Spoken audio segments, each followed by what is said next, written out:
உரத்துறை போதத் தனியான உனைச்சிறிதோதத் தெரியாது மரத்துறை போலுற்று அடியேனும்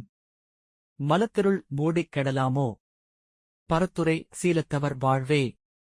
பணித்தடை வாழ்வுற்று அருள்வோனே வரத்துறை நீதற்கு ஒரு செய்யே வைத்திய நாத பெருமாளே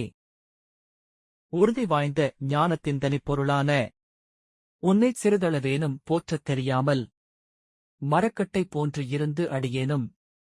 ஆணவம் கன்மம் மாயை என்ற மும்மலங்களும் இருள் போல் என் மனத்தை மூடி நான் கெட்டுப் போகலாமோ மேலான நிலையிலுள்ள புனித வாழ்க்கையர்களின் செல்வமே உன் திருவடியில் பணிவித்து வாழ்வு பெற அருள்வோனே வரம் தருவதே தன் நீதியாகக் கொண்ட சிவனாரின் ஒப்பற்ற செய்யே வைத்தீசுரன் கோயில் நாதனாம் சிவனுக்குப் பெருமாளே